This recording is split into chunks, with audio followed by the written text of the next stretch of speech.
Good afternoon, good evening, maybe even good early morning Friday for some of you. Welcome to the last chapter of Workshop Week. I think by now most of you know that I'm Radha, and if you don't worry, I'm the least important person you're going to see this evening. I know you know the deal by now with the platform and the chat function. So really what I want to do to kick off this final session of Workshop Week is introduce you to your panel and to your moderator for a crucial conversation on keeping gender equality on the agenda and moving it forward. You know where the chat box is, so please ask your questions. And most importantly, give a huge Workshop Week chat box welcome to your panel. Melissa Kilby, Executive Director of Girl Up. Maria Bobenrieth, Executive Director of Women Win. Fatuma Abdulkadir Adan, founder of the Horn of Africa Development Initiative. Kate Dale from Sport England. And your moderator, Donna Orender, founder of Generation W and former president of the WNBA. How are we doing, everybody? Great. Are we all here? How lucky are we to be able to wrap up this amazing week with a conversation about something that is really vital in the world of sports. Actually, it's vital in the world. But to be with all of you who are doing such amazing and important work is truly an honor. So thank you. We're going to kick it right off because we don't have enough time. We know we could talk about this all day long. So Fatuma, can I begin with you, please? Yeah. Thank you. Okay, it's nice to see you. You have created an amazing initiative, the Horn of the Africa Development Initiative, and you use football for social good. Could you just tell us a little bit about what made you think of this, and the good results that you have been achieving, which have really been amazing? Thank you so much. I think I was introduced to football by my late dad when I was like 6 years old, and I loved the game, but I had no chance to play. And ever since, I've always wanted to play myself first, but that was literally impossible. But like, how do we create chances for young girls to find a safe space to be able to play the game of football? And that is how I started. In terms of the success we've had so far and what we've managed to achieve, and I'm glad Maria is in the room with me because we journeyed together literally every step of the way. We started out with 12 girls whom I lost out and they were taken for marriage. We lost 8 of them, and literally it took us 4 years to come back to football again. But once we came back from that failure, I will say we failed forward because we learned a huge lesson from that failure.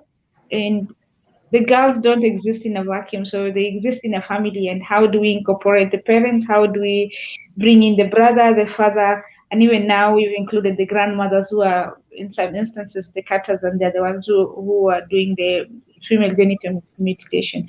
So we have this small circle of the girl in the middle. Then around her now the mother and the father and the brothers, and then the third tier is grandmothers, and then the fourth tier will be the entire community encompassing this girl. And for us, the girls today have a voice and they have a choice. I love that. The girls have a voice and a choice. And you're doing that by building their ecosystem, their whole family around them. So in order to actually advance girls and equity in sport, we really do need allies, don't we? We do. We do. And you've done a great job in beginning that in a very disparate, right? You have lots of villages, I think, 150 something villages you have connected. 152 villages. That's extraordinary. And I know that you're glad Maria's with you. I'm glad Maria's with us as well, because her work with Women Win is also extraordinary. Maria, Fatima's story is very inspirational. We'll never do it justice in this little window. Of course, I hope people read up on it, go to her website. There's sadness, but there's so much hope. And we're so grateful for you for that. Given Women Wins, what Women Wins does, you certainly have seen your fair share across the globe. What are you seeing the biggest challenges for girls and women right now in the current landscape that we are living in?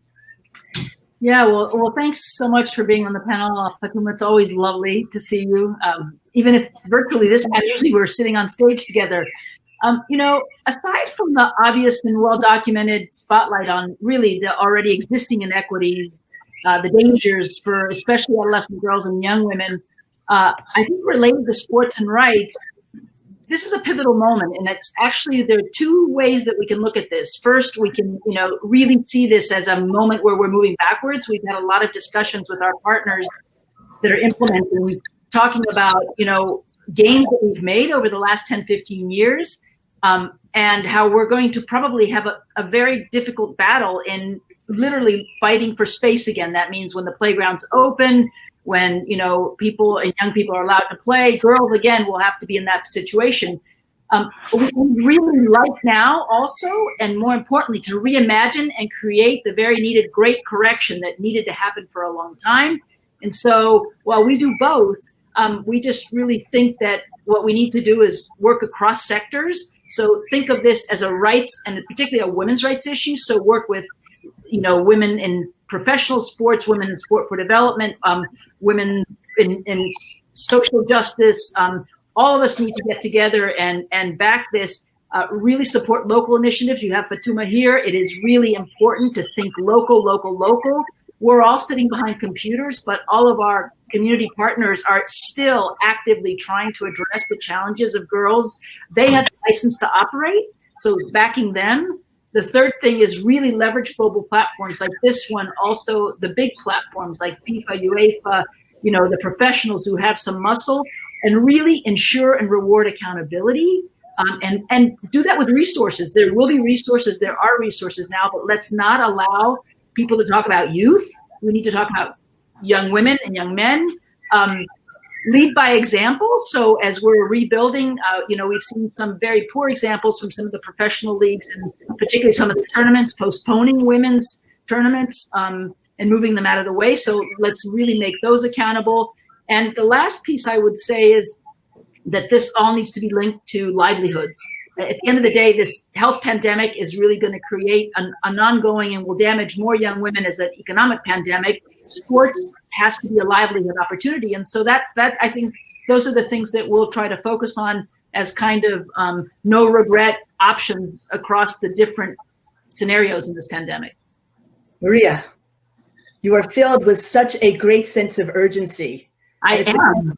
And we feel it, and it's the kind of urgency we're so grateful to you for having, because it's what we all experience. I mean, in the beginning, you said words I don't want to hear. Are we going to lose something? Are we going to be rolled back? Are our gains going to be dismantled? And yet you rightly point out that women are disproportionately impacted negatively by COVID, disproportionately. And as a health and equity issue, we have to make sure we take care of the women of the world, because we know how vital women's hands hold the world up, right? So let me go to Melissa if I can. Melissa, I have to just say I have a special place in my heart for Girls Up. I was one of the first global ambassadors when Girls Up started, when I was leading the WNBA. I know that there's been a few of your outstanding women who have, from your organization, who has spoken on all sorts of topics on gender equality to STEM education this week. So I know that Beyond Sports very grateful to you for that. So the question really is, how are the girls in your network stepping up at this time? And you might want to tell people what the Girls Up Network actually is and does. Yeah, thank you so much, Donna.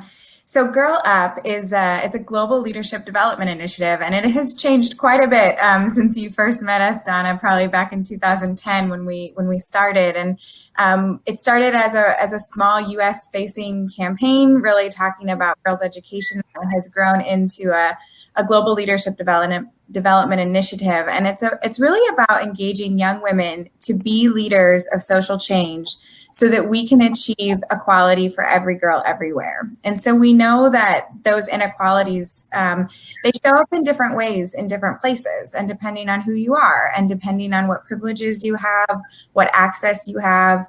And so every girl can really see herself in this movement of Girl Up, because we don't have equality anywhere, in any way. And so it's been really interesting to see as our leadership development platform has evolved, and to hear from our girl leaders, where are they seeing these inequalities, and where do they want to use their voice? Where do they want to use their activism, their advocacy, their fundraising, really their leadership? And it's wide, the interests and the ways that inequalities pan out. And then also what we see for our sisters around the world.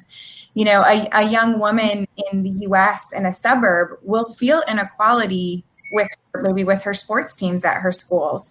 But it's a different level of inequality than the young women that Fatuma is working with. And so, you know, we're teaching that. That's part of what we do at Girl Up. And so what I've been the most inspired by, especially recently, is that globally, girls haven't said, okay, I'm going to go sit on the sidelines and wait for COVID to like do what it's going to do. But they've actually said, no, my work is even more important now than it was before. My activism is more important than it was before. And I don't want to see my equalities move backwards. I don't want to lose ground. And they're very passionate because they do understand that it could. They understand that with urgency, with economic crisis, with all the things that are focusing on, their equality fight might not be at the top of everybody's list right now. And I think they're very aware of that. And so they're raising their voices even louder, but they're also helping. And that's what I love to see. You know, we've seen Girl Up clubs across the US who have done like sanitary product drives because we know that if people have jobs and they don't have, you know, their unemployment check hasn't come through, like we're still women, we still menstruate, like that's still a thing. And so we've seen that. We've also seen, you know, the fight for equality in sports hasn't stopped. When we launched our sports for purpose program, that didn't go away. And actually now, as we think about what do sports look like in the fall, what do our college athletes have to look forward to? What do their scholarships look like? You know, all these things that we were fighting for before, and Girl Up has just joined this conversation, but our girls have been living, you know, they're not letting it go. I think they're just as passionate and definitely more so. So that's really been the response that I've seen globally. And I think that has been the case across all countries that we have Girl Up activists in, where they see this as a moment to speak louder, to do more community building, more, you know, crossing bridges and talking to others, because they're just not willing to let this be a time of loss of gains. No, right. This is actually a time for innovation. It's a time to make things happen. And if we can positively embrace that, Maria, I just want to jump through the screen and sit next to you. And I got your 5 things here. But then there's Kate here, who we have not spoken to yet. Hi, Kate. I have seen your This Girl Can campaign, right? And I have read about how unbelievably impactful it is. It does build on what Melissa said in terms of all girls can be engaged. And it's not about what you look like or whether you're an elite athlete. It's about being active. So it speaks to, Maria, this whole engagement of everybody getting out there and being active. So Kate, why don't you tell us a little bit about your work and your success? Thank you. So Sport England is the organisation in England for grassroots sports. So we're very much at the everyday level of getting active, playing sport, moving, basically. And 5 years ago, we launched This Girl Can because all our data was showing us that there was a real sustained gender gap in male-female participation. That probably won't surprise us on this panel. But that was despite everything that we'd been doing as an organisation, all the health messaging. It wasn't that women didn't know that getting active wasn't something that would make them feel better, help their mental health, their physical health. It wasn't that they weren't getting lots of messages about getting active, but it wasn't getting through. So instead of just talking out to women, we took a step back and actually listened. And I think that's been the key to our success, really properly listening to what women were saying. And they would start off by saying all sorts of practical reasons why they couldn't take part in sport and physical activity around, and these are all real reasons, but childcare time, cost, all sorts of practical things. But when we sort of dug a bit deeper, it became much more about emotional reasons and about how they felt about it and about how they felt about themselves. And so if they hadn't enjoyed sport at school, that would really still manifest and still stop them taking part as they grew up and were older. If they're worried about what they looked like, and we women grow up in a society that constantly judges us on the way we look and not being good enough in any way, shape, or form, and then also punishes us if we are good enough. So we can't win either way on that. And then there's a whole thing about priorities as well, and women particularly, and we're seeing quite a lot of this at the moment with the impact of COVID-19. They are juggling an awful lot, and they are told that they're not being good enough mothers if they spend time away with their children, and they're told they're not being good enough role models if they're not out there getting active and living the active life. So there's all sorts of things were going on up here. So instead of just giving women practical solutions for how to get active, it was actually helping them feel like they could in a very non-judgmental way, and really tackling that fear of judgment that we really found so many women had. It was judgment by others, but also it's judgment by ourselves, of ourselves as well, which is always the hardest voice. So I can talk about this for hours. That was the insight behind it. How we tackled that very briefly was by sharing women's stories and showing women and showing everyday women getting active, getting red-faced, getting sweaty, getting all those things that women weren't supposed to do because we're supposed to be so, or were, let men in. And just the bits of us that jiggle, and the fact that we menstruate, the fact that we might be breastfeeding, the fact that all sorts of things are going on in our lives, but we can still get out there and get active in a way that works for us. Doesn't matter what anyone else thinks. Yeah, Fatuma, does that must resonate with you, because you have gone in there and really inspired young women who otherwise would not be playing football to play football, and to let their families know it was okay, right? Yeah, it took us time though to get to where we are now, and one girl at a time, and one day at a time. We've had partners like Women Win and Maria, again, I'm glad you're here, who have allowed us to fail. It's okay to try and fail, and pick up the pieces and go to the next level. And for me, it's more like running a marathon, and it's not these short races where you can just do in a few minutes. So it's a marathon. You start and you have to hang in there until the race is over.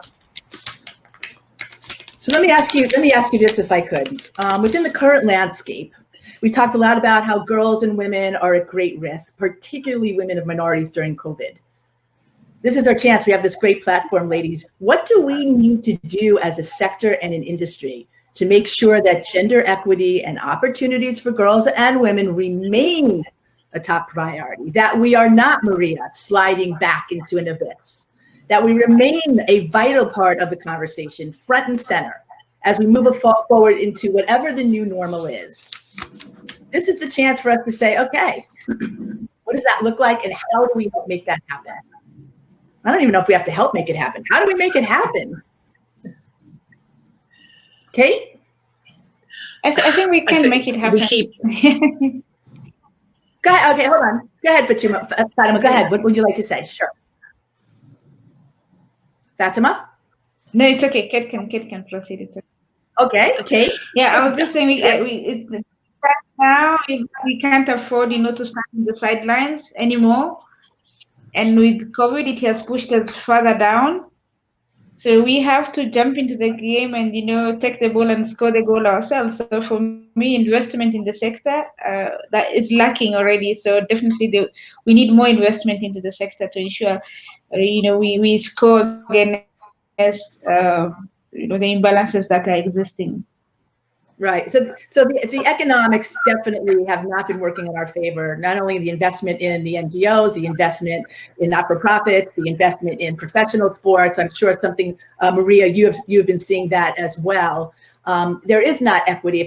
Equity is defined as the quality of being fair and impartial, and we all know that that's not happening in terms of fair and impartiality, right? We would look for the ability for women to certainly have greater support through all the economic channels for a variety of reasons. Maria?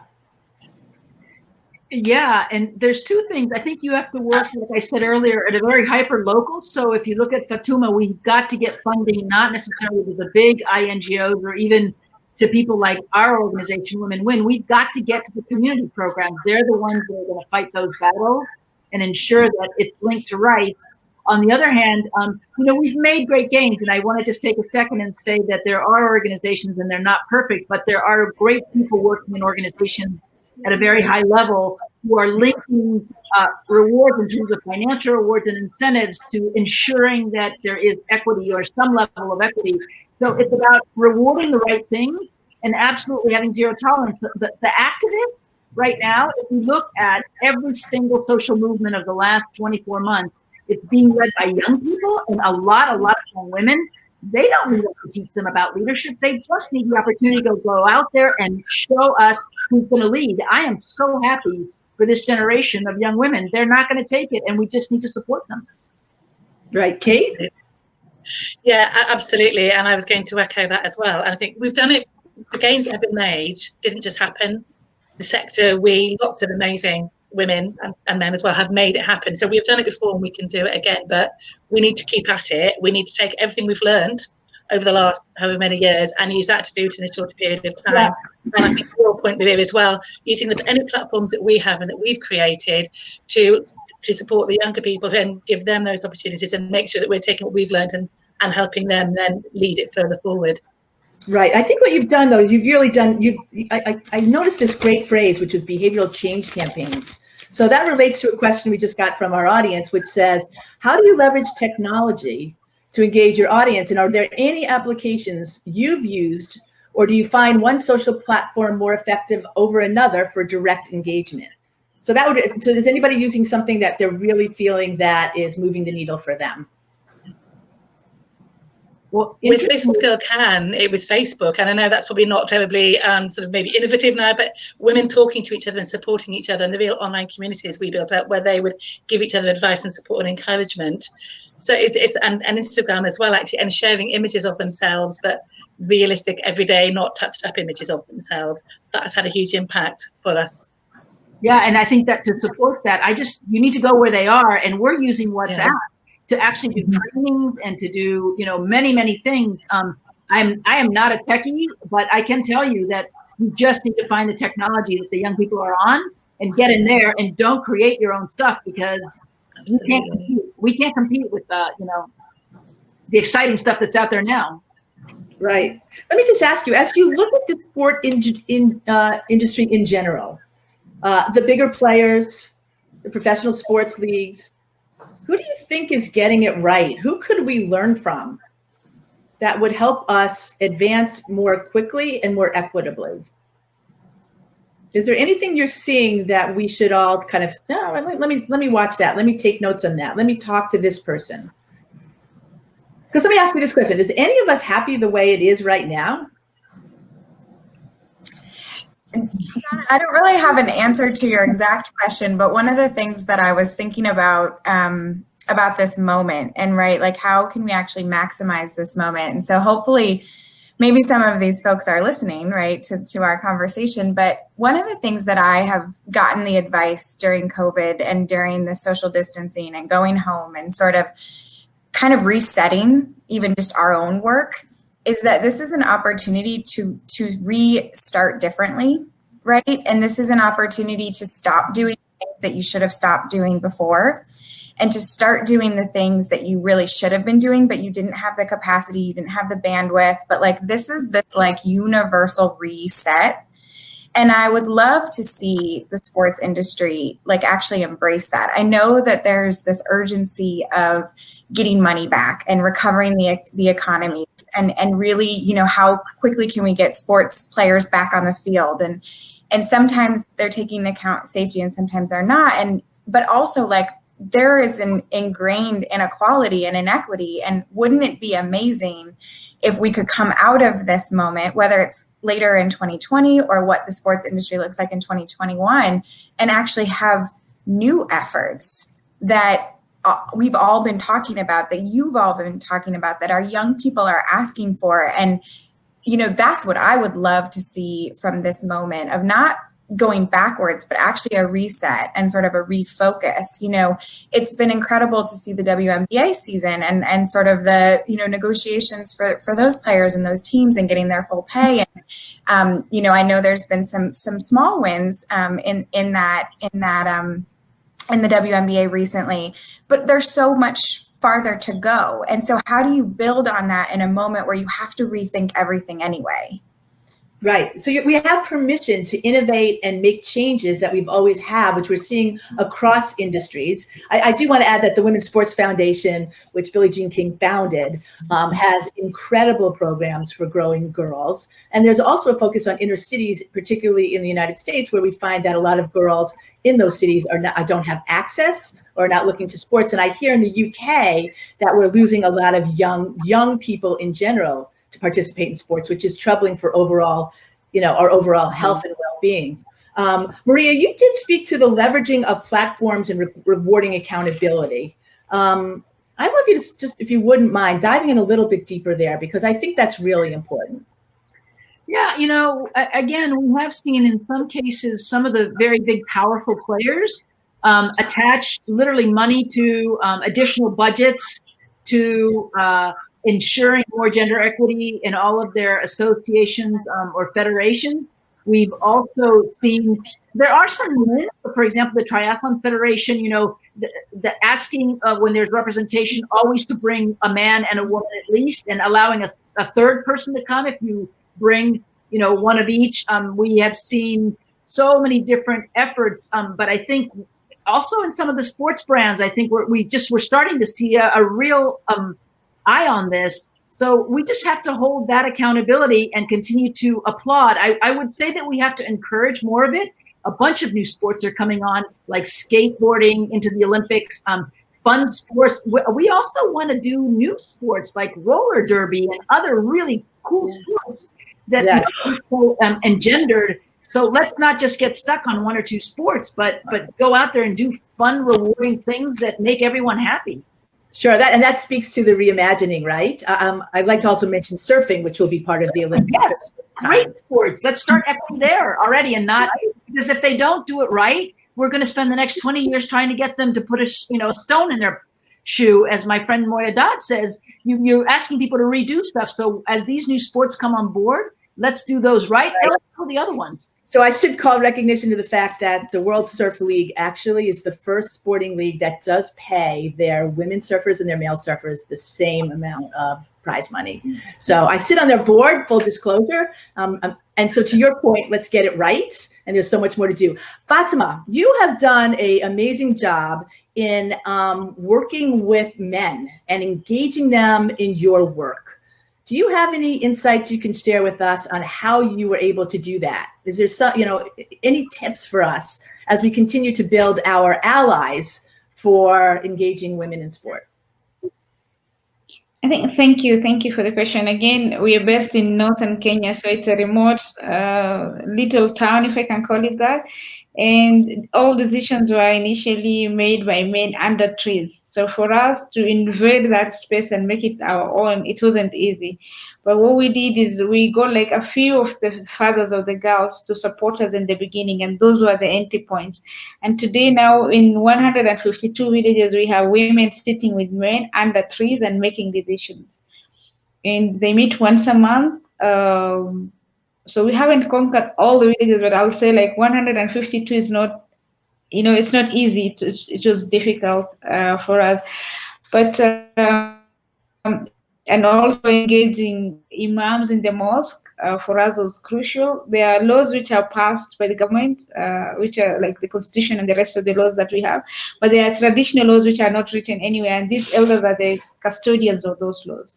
So for instance, if a girl is defiled, they can decide to literally sail off the girl and nothing is paid. And the culprit doesn't even end up in court.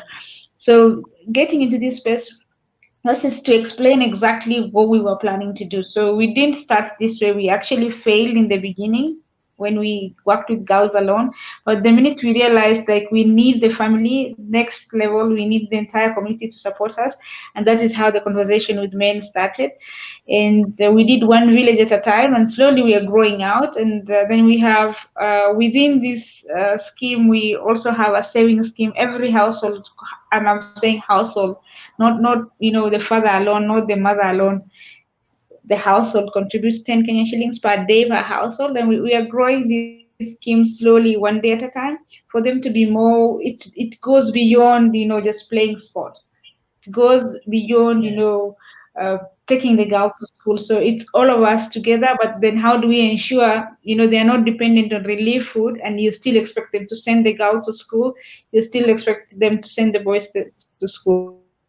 So it wasn't to come with literally a back door, and we are not here to talk about girls playing football only. We're here to talk about you and your family. How do you sustain your family? Where do you get your resources? And is it possible to set aside just 10 Kenyan shillings per day? And today we have grown close to 10 million Kenyan shillings. And these were families which depended 100% on relief food before. Now they don't need the relief food. They can, buy food for themselves. They can send their kids to school. Out of that 10 shillings, 3 shillings is for education, 2 shillings is for health. And these are things which, if you were to do, program per se, you will not consider. But these are lessons we learned along the way as we worked with the elders in the village. So we have even mosques. 2 mosques now have girls teams for football, which was a bit of a shock for all of us. And one of the imam even coming up in the mosque and saying it's illegal for us to cut our girls. It took us 12 years to achieve that one statement. Wow, that's amazing. That's astounding. It's astounding. Your work and your commitment gives us all so much inspiration and hope, and also demonstrates why the work is so vital. We have just 2 or 3 minutes left. We have this platform. We're here to talk about gender equity in sports. How do we keep that conversation moving forward? I'd love to give you each just an opportunity to speak to our audience, remind them about what's important and what you'd like them to do. Who would like to go first? The bossy girl who's named the boss girl? Is that Melissa or Kate? Kate? I don't know. I'm happy to. I think I said it before, but keep at it. And every single one of us and every single one of you can be thinking and constantly asking, whatever conversations you're having is, what about the women, what about the girls, and what does this do for them, and making sure they're not forgotten, and just keeping on and just ask the question. And every single one of us at every single level, wherever we are in any organisation, can be doing that, and keep on at it, really. And talking to each other, I think listening and learning from each other's stories as well. Fatuma, that's just incredible what you've just said. I think we need to do more of that. I think sometimes we reinvent things too much when we could be learning. Fantastic. Yeah, no, I would just build on Kate and her wisdom of girls and thinking of them. I would also say, listen to them. I think that, as Maria said, like, young people are leading change right now. They always have. They see the world differently, and that's a good thing. And so we can't discount their opinion as not being experienced. We have to look at their opinion as being innovative, as you said, Donna. And I think my call is include young people at the table, in the planning, in the actions, and actually listen to them and value their voices. And you will see new solutions that you couldn't have found yourself. True. I think, Maria, what we're hearing in this environment, COVID, what's happening in the world about inclusion, is people want to be seen. Everybody wants to be seen to have value. So, Maria, that's your work with Women Win. It is, but my point now, my last point will be, this is a rights issue. This is not a nice to have. We're not asking anyone's permission. So please understand that when you join hands, exactly what Melissa and Kate and Fatuma are saying, give young people the tools, have them go cross movement and join each other in making this an issue about rights. This is not a nice to have. Right. It's about right and rights. It's about both. Yeah, absolutely. I think that's a really strong way to end it. It's about doing the right thing, because we all have human rights, and this is a human rights issue in terms of creating a better global population. And I love the way Beyond Sport and all of you involved with sports, right, are central to moving the world forward in a very positive way. Fatuma, thank you so much. It was lovely to meet you, and Kate, and Melissa, and Maria. Thank you all so very much. Thank you, Donna, very much. Thank you so much. Take care. Thank you.